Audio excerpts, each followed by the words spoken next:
ये है शांतिपुर गांव। इस गांव के एक छोटे से घर में गोपाल और रमा अपना संसार कर रहे थे। गोपाल और रमा बांस काट के उनकी टोकरियां बनाया करते थे और गोपाल उन्हीं टोकरियों को दिन में बेचा करता था। बहुत सारी टोकरियां बना ली है, चलो अब जाके सो जाते हैं। अभी हम नहीं सो सकते हैं। अभी कल जमींदार हमारे यहाँ पर 30 टोकरियां खरीदने आएंगे, तो आज रात को ही खत्म करना होगा। हाँ वो तो मैं समझ गई हूँ, लेकिन हम इतनी मेहनत क्यों कर रहे हैं? इतने साल हो गए हैं, लेकिन हमें एक भी बच्चा नहीं हुआ है, तो हम इतनी मेहनत करें ही क्यों, बताइए? हे ऊपर वाले। तुम ये सब सोचकर अपना मन दुखी मत करो। एक न एक दिन ऊपर वाला हमारी फरियाद जरूर सुनेगा। अब तुम ज्यादा बात मत करो, जल्दी हाथ चलाओ, हाथ चलाओ। हाँ हाँ जल्दी जल्दी करती हूँ। अरे रे रे, ये क्या कर दिया? अरे अब मैं क्या करूं? इतना खून बह रहा है। अब क्या करूं? तुम्हें मैं कहाँ ले जाऊं? क्या करूं? कहाँ ले जाऊं तुम्हें अब ऐसे?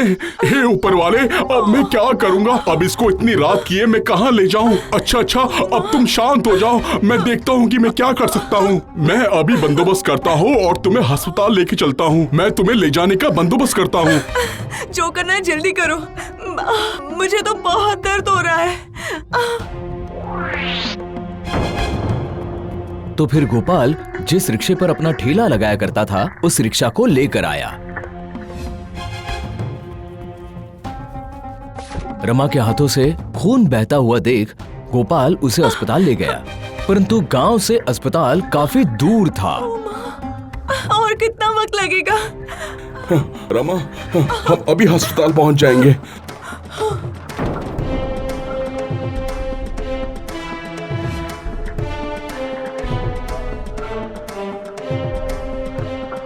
तीन घंटा चलने के बाद गोपाल अस्पताल पहुंच गया, पर तब तक उसकी पत्नी दर्द सहते सहते गुजर गई।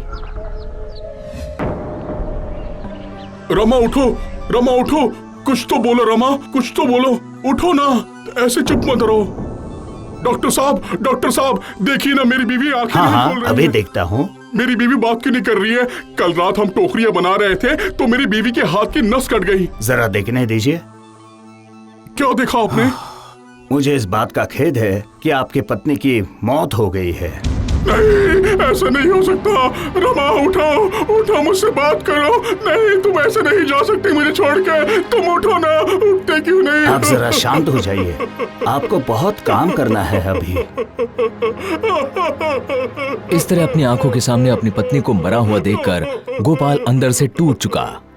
एक शाम को गोपाल अपने घर में बैठे बैठे अपनी पत्नी की बातों को याद कर रहा था। उसी वक्त रमा तुम मुझे छोड़ के चली गई। अब मैं तुम्हारे बिना कैसे रहूंगा, कैसे जीऊंगा तुम्हारे बिना? अब मैं क्या करूंगा? तुमने एक पल भी नहीं सोचा? क्यों चली गई मुझे छोड़ के? तुम इतना क्यों सोच रहे हो? जिंदगी का मतलब ये नहीं है कि तुम्हें किसी के साथ ही जीना है। जिंदगी जीने के लिए कोई मकसद होना बहुत जरूरी है। हम सब अकेले ही हैं इस दुनिया में और अकेले ही जाएंगे, और सिर्फ हमारे किए गए कर्म ही रह जाएंगे। सही बोल रही हो रमा। तुम कहाँ चली गई रमा? तुम कहाँ चली गई? तुम चली गई मुझे अकेला छोड़कर। मुझे ये बताने आई थी तुम, मगर मैं क्या करूं?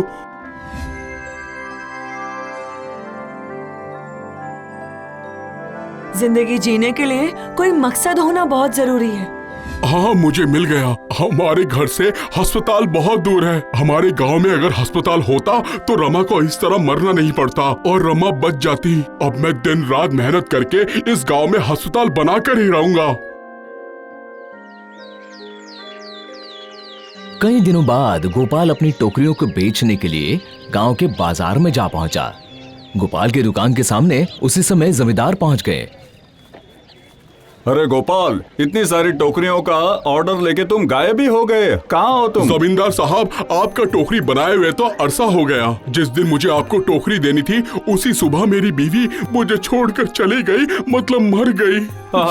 तुम तो बच्चे जैसे रो रहे हो, इतना रोना मत, चुप हो जाओ। अच्छा गोपाल, तुम ना अब दूसरी शादी कर लो, ठीक है? अब मुझे कोई बीवी नहीं चाहिए। मैं अकेला ही अपना जीवन व्यतीत कर सकता हूँ। अगर कुछ चाहिए तो बस अपना आशीर्वाद मुझे दे दीजिए ताकि मैं कुछ कर सकूं। ठीक है, मेरा आशीर्वाद हमेशा तुम्हारे साथ रहेगा। क्या एक भी टोकरी अभी तक नहीं बनी? हाँ होगी ना। हाँ, टोकरी तैयार ही है। मुंशी जी एक ठेला मंगाओ। मैंने बुला लिया है जमींदार साहब, वो देखिए आ रही है। हाँ।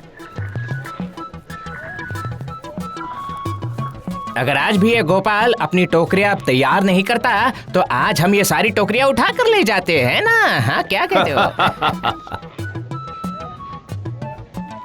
जमींदार साहब ने उन टोकरियों के सारे पैसे गोपाल के हाथों में थमा दिए और तभी गोपाल की दुकान के सामने एक लड़का आया। उस लड़के का नाम था सुनील। चाचा मुझे 2 रुपए देंगे? मुझे बहुत भूख लगी है, मुझे कुछ खाना है। ये लो बेटा।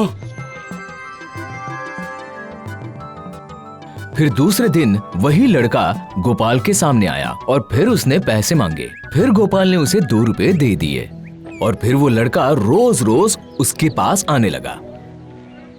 एक दिन गोपाल ने उससे सवाल पूछा, अच्छा बेटा मुझे एक बात बता, तू मुझसे रोज 2 रुपए लेकर जाता है, क्या इससे तेरा पेट भर जाता है? बता मुझे। नहीं भरता तो नहीं है, मेरे माँ बाप नहीं है ना, इसलिए मुझे भीख मांग कर ही खाना पड़ता है। इसके अलावा मेरे पास कोई भी चारा नहीं है। देखो बेटा, ऊपर वाले ने हमें 2 हाथ दिए हैं मेहनत करने के लिए, इसलिए अब से तुम मेरे साथ बैठो और कुछ कमाओ ताकि हम दोनों अपनी जिंदगी अच्छे से जी पाए। अरे वाह, ये तो बहुत ही अच्छी बात है चाचा। अब से मैं आपके साथ बैठकर मेहनत से पैसा कमाऊंगा और अपना पेट भरूंगा।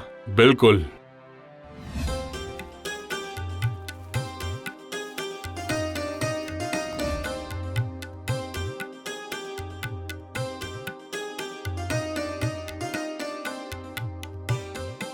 चलो, इतनी मेहनत के बाद मैंने एक टोकरी बना ही ली। देखिए जरा। हाँ तो सीख गया टोकरी बनाना। पर जितनी देर में मैंने एक टोकरी बनाई है, आपने तो 5-5 टोकरी बना ली। और देखिए तो आपने 6ठी टोकरी बनानी शुरू भी कर दी। घबरा मत, तू भी मेरी तरह जल्दी जल्दी टोकरी बनाना सीख जाएगा। चलो अब एक काम करते हैं, खाना खा के सो जाते हैं। इसी तरह गोपाल का जीवन सुनील के साथ में अच्छा गुजरने लगा। धीरे धीरे सुनील भी टोकरियां बनाना सीख गया। एक दिन गोपाल सुनील के साथ में जंगल जा रहा था बांस काटने के लिए।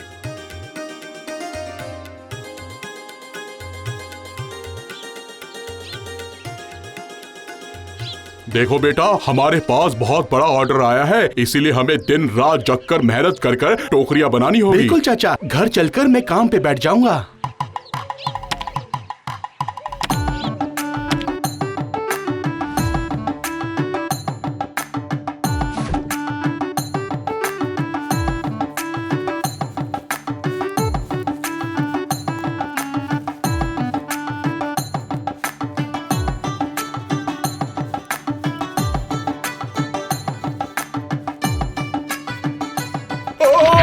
क्या हुआ चाचा? ऐसा लग रहा है कि मेरा पैर टूट गया है, लगता है अब मैं नहीं चल पाऊंगा। आप घबराइए मत चाचा, मैं अभी जाकर डॉक्टर को बुलाकर लाता हूँ। ठीक है ठीक है।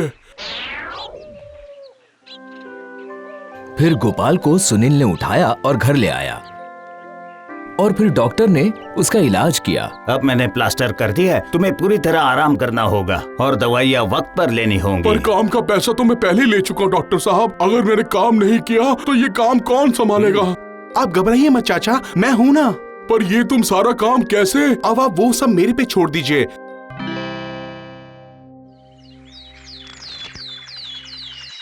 टोकरी ले जाइए, टोकरियाँ 1 का 10, 20 का 3। बहुत अच्छी टोकरियाँ, मजबूत टोकरियाँ, ले जाइए ले जाइए।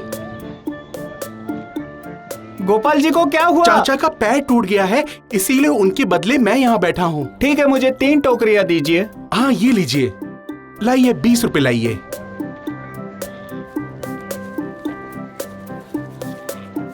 टोकरी ले जाइए, टोकरी, मजबूत टोकरी। कहाँ है गोपाल? उनका पैर टूट गया है, इसलिए वो बिस्तर में आराम कर रहे हैं। बताइए आपको क्या चाहिए? आपको जो भी चाहिए मुझे बता दीजिए, मैं दूंगा। मुझे तो 20 टोकरियाँ चाहिए थी। उतनी बड़ी टोकरी तो नहीं है, पर मैं आपको 3 टोकरियाँ दे सकता हूँ। 3 से मैं क्या करूँगा? आप 1 सप्ताह का वक्त मुझे दीजिए, मैं आपको 17 टोकरियाँ बनाकर दे दूंगा। उतना समय तो मेरे पास नहीं है। 2 दिन में दे पाते हो तो बताओ, मैं 2 दिन के बाद लूंगा और 20 की 20 टोकरियाँ। ठीक है, आप मुझे कुछ पैसे दे दीजिए, मैं 2 दिन में आपको सारी टोकरियाँ बनाकर दे दूंगा। ठीक है, जल्दी करो। जमींदार चले गए और सुनील भी वापस घर आकर गोपाल को सारी कथा सुना देता है। ये तुमने क्या कर दिया बेटा? तुमने 2 दिन में इतना बड़ा ऑर्डर कैसे ले लिया? अब तुम ये सब कैसे बनाओगे? मेरी कुछ दोस्त है चाचा जी, आप चिंता मत करिए, हम कर लेंगे। मैं उनसे बात करके आया हूँ, वो मेरी मदद करेंगे। पर उनको काम सिखाना पड़ेगा। वो सारे के सारे आज ही रात को मेरे यहाँ पर काम सीखने आएंगे चाचा जी। मैं सबको सिखा दूंगा, आप चिंता मत करिए। अरे वाह, तुम सारे के सारे आ गए। तुमने इतना कुछ कहा और हम आए नहीं क्या? हाँ, बैठो बैठो बैठो, मैं तुम सब लोगों को काम सिखाता हूँ। इस तरह सुनील ने अपने 3 दोस्तों को साथ में मिलाकर उन्हें टोकरियां कैसे बनाना ये सिखाया। फिर उन चारों ने 2 दिनों में 20 टोकरियां बना ली। 2 दिन बाद जब सुनील उन टोकरियों को बेचने के लिए दुकान जा रहा था, तब गोपाल ने कहा, बेटा सुनील, तेरे जैसा भतीजा लोगों को नसीब से मिलता है। अभी कुछ ही दिनों में मैं ठीक हो जाऊंगा। तुम सारे के सारे मेरे दुकान में ही काम करना। तुम्हारे ही कारण तुम देखना, एक ना एक दिन हमारा सपना जरूर सच होगा, जरूर होगा। दूसरे दिन सुबह जमींदार साहब आए और पूरी की पूरी टोकरियां उठाकर ले गए, साथ में पैसा भी दे दिए। और कुछ दिनों बाद गोपाल ने सुनील और उसके दोस्तों के साथ मिलकर उस छोटे से दुकान को बड़ा दुकान बना दिया। और उसके बाद सुनील ने एक बड़ा अस्पताल बनाया। गोपाल का सपना सच हुआ।